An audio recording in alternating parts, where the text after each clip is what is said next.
Salut les amis, j'espère que vous allez bien et que tout se passe bien pour vous. Voilà, on est reparti pour une journée de trading. Alors, que dire Bah, j'ai pas énormément fait de points aujourd'hui. Non, j'étais positif. J'ai pas fait énormément de points. J'ai fait je crois 3,75. Un point en l'occurrence, 1,75 sur. Alors je sais plus sur quoi. Je sais que. Ouais, je sais plus du tout sur combien je l'ai fait. Comme là, comme je dis, comme je fais mes vidéos a posteriori parce qu'il faut du temps pour pouvoir tout simplement créer la vidéo. Donc le moment de création est un peu, non pas qu'il est long, hein, mais parfois, bah voilà, vous savez, vous rentrez du travail, vous êtes un peu fatigué, bah vous n'avez pas forcément le courage de partir en mode création, surtout quand il est 23 h et que le lendemain vous commencez à 6 h. Voilà. Mais voilà, ce que je peux vous dire, c'est que j'ai fait 3,75. J'ai fait 1,75 sur que j'ai réussi à filmer. Et pendant que j'étais en train de faire ma vidéo et de créer la vidéo, j'ai refait un point, il me semble, un point et quelques, je sais plus exactement. Mais par contre là j'avais coupé la caméra. Enfin j'avais coupé l'enregistrement, donc il apparaît pas. Mais je vous mettrai mon bilan de la semaine et en l'occurrence du mois pour vous montrer comment évolue, comment j'évolue, même pour moi c'est toujours un indicateur, comment j'évolue au fur et à mesure du mois. Donc voilà. Je vais accélérer la vidéo jusqu'à mon premier trade. Malheureusement, comme je dis, il n'y a pas le deuxième trade que j'ai pas pu filmer. Le deuxième trade, si vous voulez, je l'ai pris. C'était juste, voilà, je me suis dit, ah là, il y a un petit potentiel, voilà, je vais gratter le petit point, un truc comme ça. C'est pour ça que je l'ai pas filmé. Il était pas, c'était vraiment, il était pas prévu. Voilà. Mais en tout cas, je vais vous montrer le premier trade et puis voilà. Donc, allez, à de suite. Oui, excusez-moi, je vais quand même faire un petit commentaire sur le prix là que vous voyez. Euh, si vous faites attention, si vous faites attention, vous voyez que le prix a bien diminué jusqu'à chercher le pivot journalier. Le pivot journalier ainsi que la R1 hebdomadaire formaient un joli petit cluster. En plus de ça, il y avait un ralentissement, enfin pas un ralentissement, mais si vous voulez, il y avait aussi le prix a touché plusieurs fois cette zone-là. En plus d'être le cluster. C'est pour ça que vous voyez ce petit rectangle violet et en dessous ce rectangle orange. Le rectangle violet, je le fais avant de partir au travail. Ce sont mes zones d'intervention, comme ça le soir dès que j'arrive, tac, j'ai mes zones d'intervention qui sont déjà dessinées et je vois le prix à peu près comment il a évolué au sein de cet environnement graphique. Ensuite, quand j'arrive, je regarde du coup au cours du temps, au cours du coup de toute la journée, où est-ce que le prix a buté. Et c'est là où je trace mes zones que vous voyez avec le petit rectangle orange. Et là, c'est vraiment très significatif parce que vous voyez, le prix a buté vers la R1 hebdomadaire, le pivot et cette zone orange. Moi, j'appelle ça moi des zones intraday. Euh, vous voyez, il tombe. Enfin voilà, si vous voyez, le prix diminue jusqu'à cette zone et il commence à ralentir. Il tape une fois, il tape une deuxième fois, mais il continue à avoir un petit excès qui va jusqu'à à peu près là, si vous faites attention, au 7920. Et là, dès qu'il touche les 7920, c'est reparti. Il repart. Et ben, vous voyez ça, l'excès vendeur est très significatif d'une réintégration. Et même si vous preniez par exemple sur le pivot en achat, vous étiez protégé. Enfin, pour ma part, en tout cas, moi, si j'aurais pris là, je l'ai pas pris parce que j'étais en train de faire deux choses à la fois. Euh, et vous étiez protégé en fait par l'autre zone qui est en dessous, donc l'autre zone violette, qui est la clôture du jour précédent et l'ouverture du jour du jour, quoi. Donc, si vous aviez par exemple votre stop qui était en dessous, vous étiez tranquille. Enfin, tranquille. Si vous voulez, votre trade était logique. Voilà. Et comme je vous l'ai dit, ça c'est vraiment très significatif d'un retournement de tendance avec une base de retournement. Laquelle, comme je l'ai dit, c'est la R1 hebdomadaire et le pivot journalier plus la zone daily. On tape une fois, on tape une deuxième fois, allez, on pousse encore, on veut repousser encore. Et ça pousse, sauf que c'est un excès. Cet excès, on a cherché, les vendeurs en fait ont cherché à pousser le prix jusqu'à un chiffre rond. Et une fois atteint ce chiffre rond, là, retournement.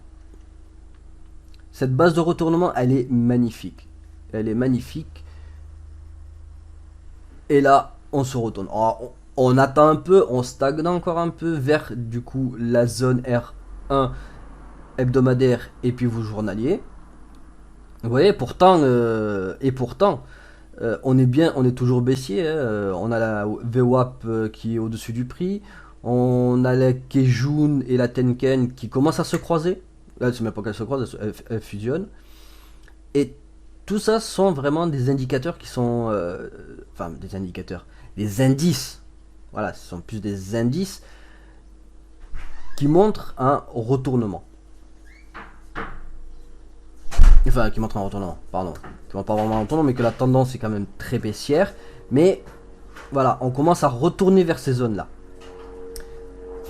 Et... Et vous allez voir, c'est vraiment très... Vous allez voir qu'en fait, oui, effectivement, il y a vraiment une zone de retournement. Et je l'ai pas pris parce que tout simplement, je faisais autre chose à côté, mais aussi, bah, tout simplement, la peur, hein. Il y a aussi l'effet psychologique qui intervient. Mais je vais avancer la vidéo et vous montrer que, bah, tout simplement, j'ai raté un joli trade. Voilà.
Voilà, j'ai avancé la vidéo jusqu'à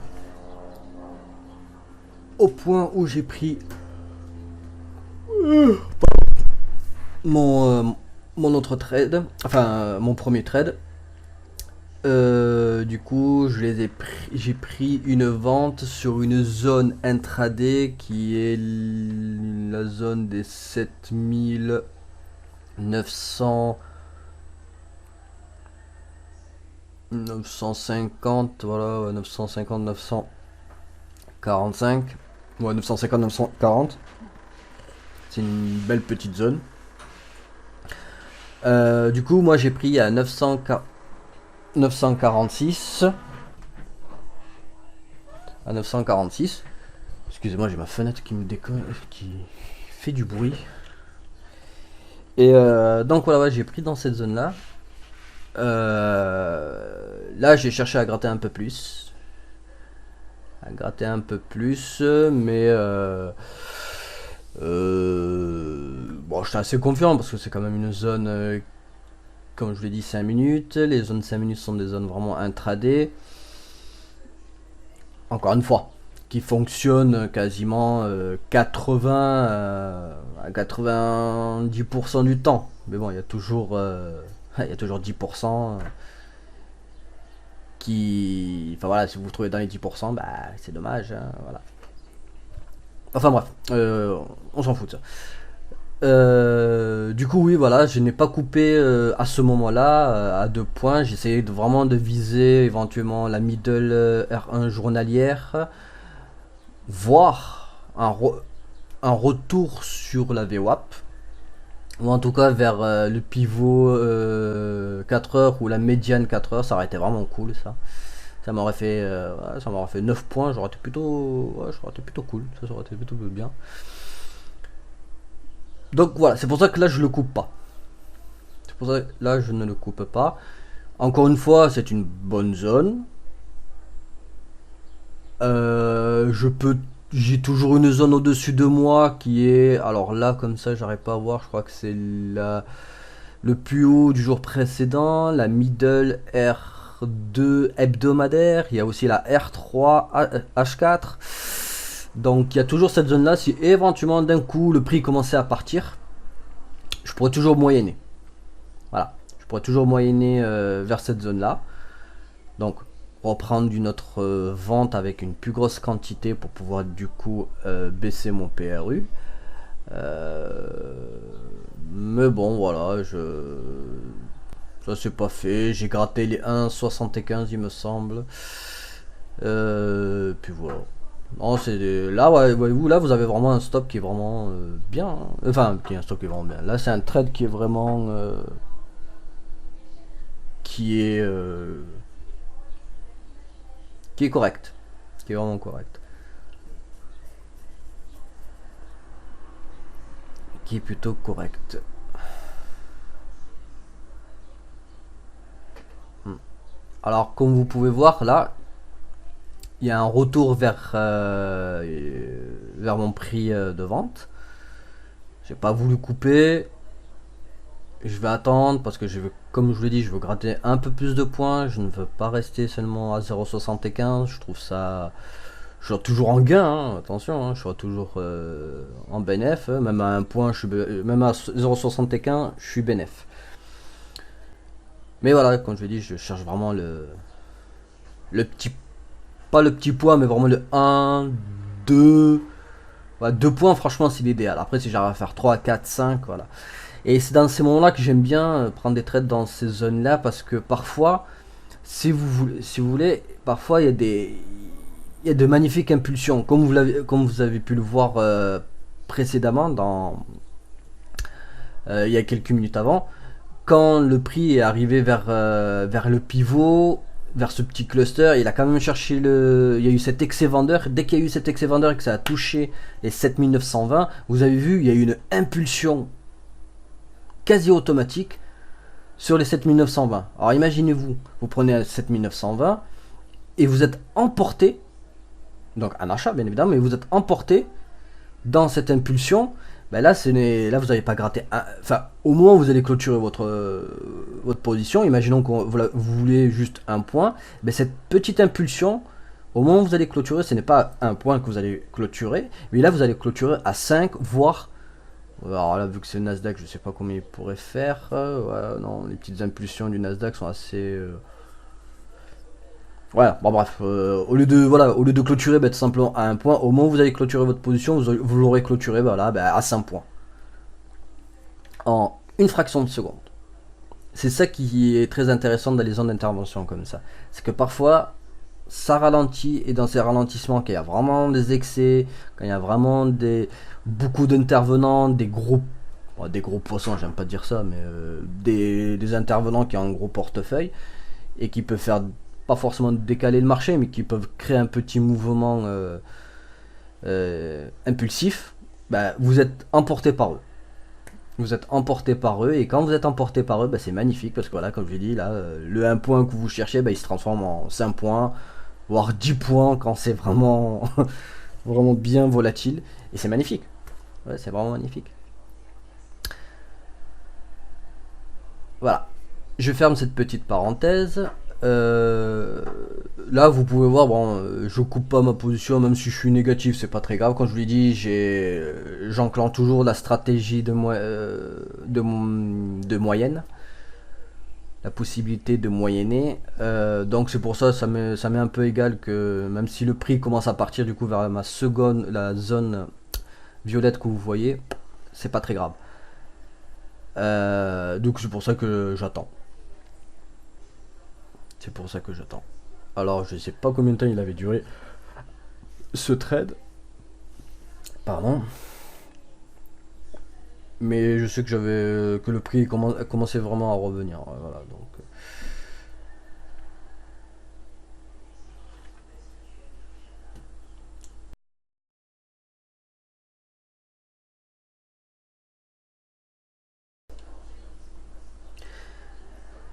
Alors, on pourrait faire une petite critique sur ce trade. Laquelle? Vous avez vu que j'ai pris à 7946,25. La critique, c'est que j'aurais mieux fait d'attendre les 7950. Pourquoi? Parce que c'est un chiffre rond.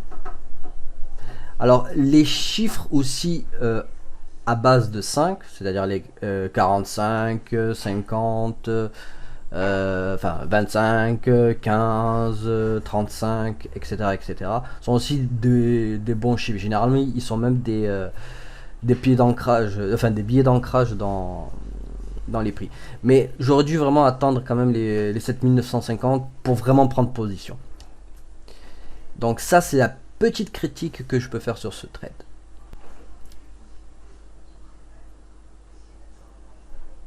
Voilà. Vous voyez? Voilà. Vous avez vu les petites impulsions qu'il y a comme ça? Ça, c'est magnifique. Là, vous auriez pris, alors il me semble qu'il a pris sur les 9000, les 9000, ouais, les 7948, quelque chose comme ça. Et là, d'un coup, boum, ça baisse. Ça, ce sont des petites bougies impulsives qui sont vraiment, qui sont, c'est le cœur, ça. C'est vraiment le cœur. Et ça, ça montre tout simplement qu'il y avait une personne. Alors là, je pense que c'est plus une personne, voire deux ou trois, qui voulait vendre à ce moment-là, ce qui fait que le prix a quand même bien chuté d'un coup. Ce n'est pas un gros portefeuille qui était présent. Là, c'est plus, je pense, alors ça n'engage que moi, après, voilà. C'est plus une certaine quantité d'investisseurs qui sont là, que plutôt un gros investisseur, genre banque ou institution qui était présent. Mais bon, après, voilà, vous voyez, je crois que il me semble que je voulais couper à 2 points, mais voilà, c'est ça. Je voulais couper à 2 points, le temps que ça revienne, c'est coupé à 1,75. Mais bon, ouais, c'est un travail que je fais aussi sur moi-même pour essayer de couper plus, enfin, enfin, de couper à plus de 1 point. Voilà.